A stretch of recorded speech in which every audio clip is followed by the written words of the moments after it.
আরে সামাদ তুই বস মাল খাবি লেখা। না না আমি খাই। আর তুই মদ খেয়ে গাড়ি চালাস কেন? একদিন এমন কেস খাবে না, সেদিন শিক্ষা পাবি। আর বলো না সামাদ ভাই, এই তো 10 দিন আগে একটা কেস খাইলো, তাও শিক্ষা হয় না। আরে তোরা তো মালই খাস না, তাহলে মালের বাবু কি করে বুঝবি রে? আসলে কি জানিস তো, মাল না খেলে না আমি স্ট্যান্ডিং করতে পারিনি জানিস। দেখ ভাই, তুই এসব কথা বলতে চাচ্ছিস কারণ তোর বাপ মা বেঁচে নাই, শাসন করার লোকও নাই। যেদিন তোর কাছে শাসন করার লোক আসবে সেদিন তুই এই মাউন্টেন ডিউর কথা ভুলে যাবি। আমার লাইফে কেউ আইবে না। কে আসবে জানিস? ও মাসি, নতুন কোনো আইটেম আছে নাকি? একদম নিউ আইটেম এসছে। শুনলি তো কি বললো, ওরাই আসবে আমার কাছে বুঝলি। আরে তুই তো ফ্যামিলি আছে, বোতো নেই বোতো 3 বছর আগে মারা গেছে না। চল দুই ভাই মিলে এনজয় করে কি। না না আমি যাবো না, তুই যা। কিরে কোথায় যাচ্ছিস? ওই সামা, ওই সালা চল মাসি, নতুন কি আইটেম আছে দেখি।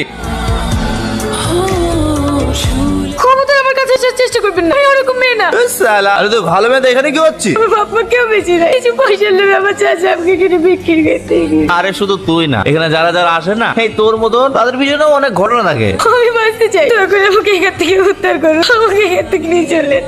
ওরা যা কার মুখ থেকে উঠেছিলাম। স্যার এখানে যায়।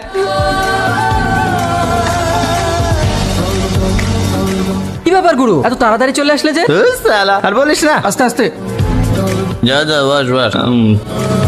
তো জি আপনার লাগেনি তো? হোটেলের মেয়েটার মতো লাগছে। আপনি ঠিকই দেখছেন, আমি ওই মেয়েটা। আমি আপনার গাড়িতে পালিয়ে এসেছি। পালিয়ে এসছি, খুব ভালো করিস। এবার এখান থেকে পালিয়ে যা। এত রাতে আমি কোথায় পালাবো? আজকে রাতটা আমাকে একটু আশ্রয় দিন না। এই দেখ, আমি যাতে মাথা লতে পারি ঠিক আছে, কিন্তু তাহলে ঠিক। এই গ্রামে আমার একটা মান সম্মান আছে, এ বাড়িতে আমি একা থাকি, তাই বলছি এটা পর নিজের আশ্রয় নিজে খুঁজে নে। আজকে রাতটা আমাকে আশ্রয় দিন, আমি কথা দিচ্ছি কাল ভোরে চলে যাবো। বিরাট ঝামেলায় পড়ে গেল যে। ঠিক আছে চল। এই ঘরে না, এটা আমার ঘর। বাইরে যে করে একটা জায়গা যায় শুয়ে পড়।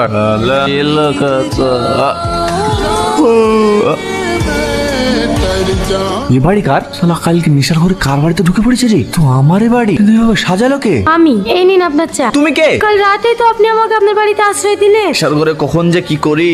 কি হলো, কিছু খুঁজছে? এইখানে মদের বোতল ছিল, কোথায় রেখেছো? কি হলো বলো? ওইসব খেলে শরীরের ক্ষতি হয় তো, তাই আমি ফেল দিয়েছি। কি বলে? পেটে মালা পড়লে আমার দিনটা বেকাচ্ছে। এমন ভাব দেখাচ্ছে যেন আমি ওর স্বামী। আর হ্যাঁ, সন্ধ্যার পরে যেন তোমাকে আমি না দেখি। এই আস্তে আস্তে। এইবার তোমার উচিত শিক্ষা হয়েছে তো? সবার করে বলি, তুমি মাল খেয়ে গাড়ি চালিও না। এবার থাকো 2 মাস বিছানায় পড়ে। আপনার অ্যাক্সিডেন্ট কি করে হলো? কি ব্যাপার, তুমি এখনো যাওনি? বলছি তোমাকে 200 টাকা দিছি, একটা মালের বোতল এনে দাও। খুব নেশা চাপিছি। কি হলো ধরো? কি দুধ। কি তোমাকে মদ লাগছে বলে তুমি দুধ লাইছো? মদ খেয়েই তো নিজের এই অবস্থা করেছেন, এখন একটু ভালো মন্দ খেয়ে নিজেকে সুস্থ করেন। কি হলো, খান।